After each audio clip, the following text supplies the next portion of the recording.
Hello everyone, welcome back to my channel. সবাই কেমন আছো? আশা করছি সবাই অনেক ভালো আছো, আর আমিও অনেক ভালো আছি। তো সবাইকে আজকে সকালে শুরুতে জানাই শুভ গণেশ চতুর্থী। কারণ আজকে আমি সকাল থেকে ব্লগটা স্টার্ট করছি। তো আজকে সকাল থেকেই ভেবে রেখেছি যে আজকে একটু পুজো টুজো করবো। তো তোমরা কারা কারা বাড়িতে পুজো করছো অবশ্যই আমাকে কমেন্টে জানিও। আর সবাই অনেক ভালো থেকো, সুস্থ থেকো। তো এই যে সকালবেলায় ঘুম থেকে উঠে এখন এসে গেছি, আর মা এখানে রুম ক্লিন করছিল, আর আমি ঘরটর ক্লিন করে নিয়ে একদম তোমাদের সাথে ব্লগটা স্টার্ট করলাম। আর এই যে এখানে পোগো বসে আছে, অনেক সকালে আজকে ঘুম থেকে উঠে পড়েছে। আসলে আজকে ওর ঘুমটা হয়তো রাত্রেবেলায় কোনো কারণে একটু হয়নি। তো মাঝে মাঝে এরকম সকালবেলায় উঠে পড়ে একটু বদমাইশি করে, তারপর বাবার সাথে একটু ডিম টিম খায়, সমস্ত করে। তারপরে এখানে মা দিয়েছে একটু গরম জল। তো কারণ হচ্ছে যে সকালবেলায় উঠে তোমরা দেখেছো এর আগের ভিডিওতেও যে আমি একটু গরম জল খাই সকালবেলায়, মাঝে মাঝে চলে একটু লেবু দিয়েও খেয়ে থাকি। এখানে মায়ের সাথে একটু গল্প করছিলাম আর বোনের সাথে, আর এখানে হাসাহাসি করছিলাম। সকাল সকাল উঠে মুডটা একটু ভালো ছিল, কারণ আজকে যেহেতু দিনটা খুব শুভ। তো ভাবলাম যে একটু সকাল থেকেই মনের মধ্যে এক্সাইটমেন্ট ছিল যে একটু পুজো করবো এটা ওটা। তো সেই জন্যই আজকে একটু ভালো লাগছিল। আর এত হাসছিলাম কেন আমি সত্যি মনে করতে পারছি না, এখন মনে পড়লে নিশ্চয়ই তোমাদেরকে জানাবো। তো তারপরে এই যে সব সময় শুধু আদর খাওয়ার জন্য রেডি আছে, মানে যেখানে যার কাছে পাবে আর কি, শুধু আদর খাওয়ার জন্য ছুটে ছুটে যাবে। আর আমার বোন এই যে এখন ওকে আদর করছে ঘুম থেকে উঠে এসে। তো ঘুম থেকে উঠে এসে ওর প্রথম কাজ হচ্ছে আগে দিদিভাইরা কোথায় তাদের কাছে যাওয়া, আদর খাওয়া। আর যদি মা থাকে তাহলে মা আদর করে তুলে নিয়ে আসে কোলে করে, আর যদি আমি থাকি তাহলে আমিও নিয়ে আসি। তো যাই হোক, আমাদের খুবই আদরেরও। তো তারপর এই যে এখানে মা দিয়ে দিয়েছে চা বিস্কিট। আর সকাল সকাল উঠে মায়ের হাতের এই এক কাপ চা যেন একদম দিনটাকে পুরো ফ্রেশ করে দেয়। তো ভীষণই ভালো লাগে আমার। তো মাঝে মাঝে আমি নিজেও বানিয়ে থাকি, মাঝে মাঝে মাও বানিয়ে দেয়। আর যে কদিন আমার একটু সকাল সকাল পড়ার চাপ থাকে বা একটু দেরিতে উঠি আর কি ঘুম থেকে, সেদিন মাই বানিয়ে দেয়, বলে আর করতে হবে না, তুই পড়তে বস, আমি করে দিচ্ছি। তো সেক্ষেত্রে আজকে সকালবেলায় মাই বানিয়ে দিয়েছিল চাটা। আর বিস্কিটের মধ্যে এই যে ছিল, দেখতেই পাচ্ছ যে আমি ক্রিম কেকার বা যে কোনো একটা বিস্কিট হলেই হয়ে যায়, সেরকম কোনো ব্যাপার নেই। বাট আগে আমি প্রচণ্ড পরিমাণে বিস্কিট খেতে ভালোবাসতাম একটা টাইম, মানে বিস্কিটের কৌটোটা নিয়ে বসতাম আর বাঁহাতে করে বের করতাম আর খেতে, মানে এত বিস্কিটের নেশা ছিল। তো এখন মা মাঝে মাঝে আমাকে বলে যে হ্যাঁ রে ত্রিমি, তোর বিস্কিট খাওয়া নেশাটা হঠাৎ চলে গেল কেন, জানি না কেন হঠাৎ, বাট একটা টাইম প্রচণ্ড বিস্কিট খেতাম, এত ভালো লাগে। আর এই চায়ের মধ্যে সকাল আর বিকালবেলা তোমরা দেখেছো যে আমি দুবার করে চা খাই। সকালবেলায় একদম মুডটা ফ্রেশ হয়ে যায়, আর কখনো কখনো জলখাবারের দিকে মা যদি দেয়। তো যাই হোক, তারপরে মা এখানে দিয়ে দিয়েছিল ব্রেড, জলখাবারে ছিল ব্রেড ছিল আর ডিম সিদ্ধ দিয়েছিল। আর এখানে বাটারটা ছিল, বাটারটা মা মানে সবেমাত্র এনেছে, আর একদম দোকান থেকে নিয়ে এসেছে সবেমাত্র বলে একটু গলে গেছিলো। তো মা বললো যে এই কন্টেনারটার মধ্যেই এখন আপাতত ভরে রাখ, যেহেতু শেষ হয়ে গেছিলো আমাদের বড় বাটারটা। তো যাই হোক, তারপরে মা বললো তোরা এগুলো কর, আমি ততক্ষণ পাগুকে খাওয়াই। তো আমি বললাম ঠিক আছে, না তুমি বসো, আমি পাগুকে খাইয়ে দেবো। তো এগুলোই করছিলাম এখন। আর পাগুর তো নজর হচ্ছে একটাই দিকে, সেটা হচ্ছে যে এই ডিম সিদ্ধটা দিয়ে, কারণ ও ডিম সিদ্ধ প্রচণ্ড ভালোবাসে। যাই হোক, তারপর খাওয়া দাওয়া করে চলে এসেছি পাগুর দইটা নিয়ে যাওয়ার জন্য, কারণ ও তো মানে সকালের দিকে দেখেছো দই খায়, আর দুপুর মানে বেশিরভাগ সময় ওকে দই দেওয়া হয়, কারণ দইটা খেতে খুবই প্রেফার করে, আর দইটা খেলেও শরীরটাও ভালো থাকে। তো এই আমলের দইটাই আমাদের নেওয়া হয় ওর জন্য। তো এখন একটু ম্যাশ করে নিচ্ছি, কারণ দইটা একদম ডাইরেক্ট দিলে ও খুব একটা খেতে যায় না, একটু ম্যাশ করে হালকা একটু পাতলা করে দিলে ও ভালো খেয়ে নেয়। তো ভেবেছিলাম এখনই স্নান টান করে নেবো, কারণ প্রায় এখন 1টা বাজতে আছে, কিন্তু আজকে এক্সামের একটু প্রেশার থাকার জন্য এখন অবধি স্নান টান কিছু করতে পারিনি। ভেবেছিলাম আজকে গণেশ চতুর্থী, সবাইকে জানাই শুভ গণেশ চতুর্থী। তো পুজো টুজো ভেবেছিলাম একটু করবো, বাট এখনও অবধি উপায় পেলাম না, মানে পড়ার জন্য করতে পারিনি। তো এরপরে এক্সামটা হয়ে যাক, এক্সামটা দিয়ে তারপর স্নান করবো।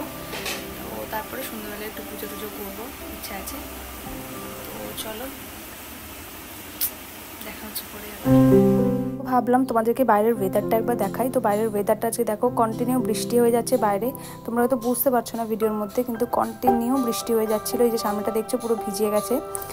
তো আমার ক্যামেরায় হয়তো ধরা পড়ছে না ঠিকঠাক, বা বোঝা যাচ্ছে না এত।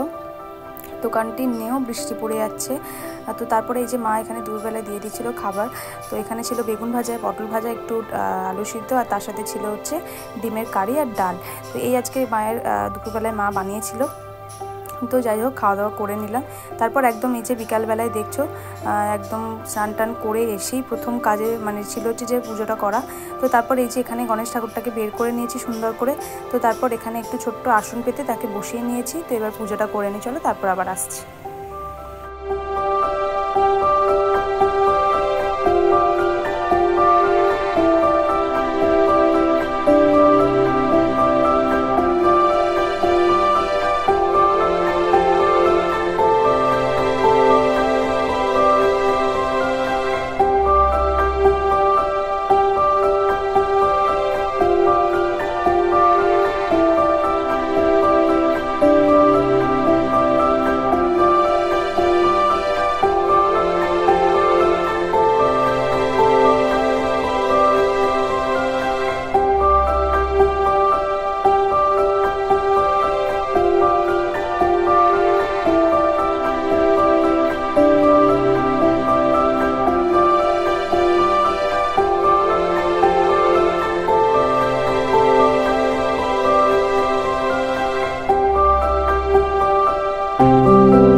তোমাদের কেমন লাগলো তোমরা কিন্তু অবশ্যই কমেন্ট করে জানো, এটা আমার খুব পছন্দের। তো যাই হোক, এখানে আমি দেখতেই পাচ্ছ এখন টাওয়েল মাথায় জড়িয়ে চলে এসেছি, মানে পাগড়ি বেঁধে এক কথায় বলতে গেলে, কারণ মা এটাকে পাগড়িই বলে যে এই যে পাগড়ি বেঁধে চলে এসেছে, কারণ এটা ছাড়া কোনো উপায় নেই। কারণ আমার চুলটা যেহেতু এখন একটু বড় হয়ে গেছে, তো টাওয়েল না দিলে না একদমই জলটা স্যুট করে না ভালো করে। আর যেহেতু আমি ড্রায়ারে চুল শুকাচ্ছি, কারণ আজকে বাইরে দেখলে একদমই ওয়েদার ভালো নয়। আর এখানে আমি কী করছিলাম আমি সত্যিই জানি না, এখানে একবার করে এগিয়ে আসছিলাম আর মুখটা দেখছিলাম, কেন জানি না কী করছিলাম। ও আচ্ছা, খুব গ্লো করছি তো তাই আর কি পুজোর আগে। তো যাই হোক, এরকম কোনো ব্যাপার নয়, আমি এমনি মজা করছিলাম। তো যাই হোক, আজকে ওয়েদারটা ভালো নেই বলে আমাকে ড্রায়ারেই চুলটা শুকাতে হবে, কিছু করার নেই। আর তার আগে আমি একটুখানি এই যে সিল্ক অ্যান্ড শাইন দিয়ে চুলটা একটু মানে হালকা করে একটু চুলে লাগাই, কারণ হচ্ছে যে না হলে চুলটা একদম মানে ছাড়ানোই যায় না ভালো করে।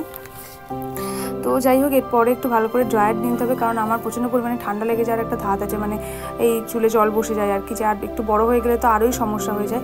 তো যাই হোক, এখানে এই যে ড্রায়ার দিয়ে চুলটা শুকিয়ে নিই চলো আগে।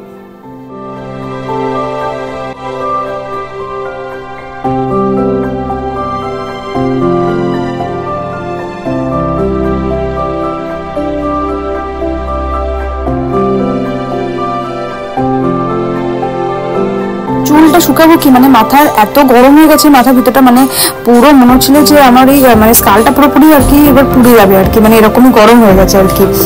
তো যাই হোক, যাও করে কোনো রকমের চুলটা শুকিয়ে নিলাম, এই যে দেখতেই পাচ্ছ, দিয়ে এবার একদম গুটিয়ে নিয়ে একদম ক্লাচার দিয়ে ওপরে তুলে নাও, মানে এটাই হচ্ছে মানে আমার একমাত্র হেয়ার স্টাইল। মানে এটা ছাড়া আমার কোনো কিছু করে কোনো রকম আমি শান্তি পাই না, মানে যেটাই করে থাকি আমি কাদা লাগালে কিছুক্ষণ পর খুলে এই ক্লাচার দিয়ে লাগিয়ে দিই। আমি যদি কোনো রকম বিনুনি করে থাকি আমি সেটাও আগে আমি ক্লাচার দিয়ে লাগিয়ে দিই, মানে আমার কোনো রকম কিচ্ছু করে শান্তি পাই না।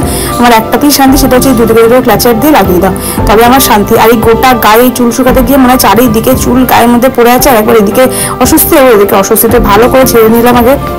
তো তারপরে নলে মা এসে একটু চিৎকার করবে, এখানে দেখলে যে চারিদিকে চুল ফেলে রেখেছিস। তো যাই হোক, সমস্ত কিছু করে নিই, এখানে একটু পারফিউম লাগিয়ে নিলাম আর একটু অ্যালোভেরা জেল নিয়ে। আর এই যে চুলের অবস্থা দেখো, মানে কিছুদিন পর টাকলা অবস্থায় তোমরা যে আমাকে দেখবে, এটা একদম কনফার্ম দেখে নিও, কিচ্ছু করার নেই। এই দুঃখ আমি কাকে বলি, মানে এই দুঃখ, এই মনের কষ্ট, এই মানে ব্যথা, মানে এই ব্যথা আমি বুকে কাকে বলি আমি, মানে কেউ নেই শোনার মতো। যাই হোক, তোমরাই শোনো, তোমরা আছো, তোমরাই শোনো।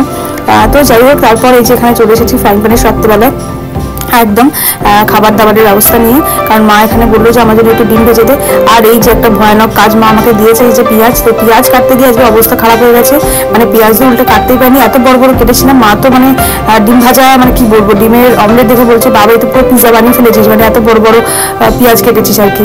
তো অ্যাকচুয়ালি যেটা পারি না সেটা তো স্বীকার করতেই হয়, যে আমি বটিতে একদমই কিছু করতে পারি না, আমি ছুরি দিয়ে করে দিতে পারবো কিন্তু আমি বটি দিয়ে পারি না। তো তোমাদের সামনে আজকে এত মানে কি বলবো, ডিম ভাজা এতদিন এত সুন্দর করেছি, আজ তোমাদের সঙ্গে বানাতে গিয়ে দেখতে পেয়ে আমাকে কতটা বেজ্জতি করলো, মানে এইভাবে আমাকে কি দিনটা উল্টা থেকে ভেঙে গেল, কি বলবো আর। তো তোমরা একটু ক্ষমা ঘেন্না করে নিও, কি আর করা যাবে, কিছু তো করার নেই এখন। তো আমার ডিমের অমলেট বানানো তো প্রায় কমপ্লিট হয়ে গেছে, তোমরা দেখতেই পেলে। তো মোটামুটি যা হোক একটু বানিয়ে নিয়েছি, কারণ মায়ের তো ওরকম কোনো ব্যাপার নেই যে এরকম হতে হবে ওরকম হতে হবে, আমি যেটা পেরেছি সেটাই করে নিচ্ছি মায়ের জন্য। আর একটুখানি আমি তো টেস্ট করবোই কেমন হয়েছে জানি না, তো আশা করছি ভালোই হবে। তো প্রায় 10:30 বেজে গেছে, এখন আর সময় নেই, তো চলো এবার খাওয়া দাওয়া করে নিই, তোমরাও খাওয়া দাওয়া করে নিও। আর ভিডিওটা কেমন লাগলো অবশ্যই কমেন্ট করে জানিও। তো চলো আজকের মতো গুড নাইট, টাটা।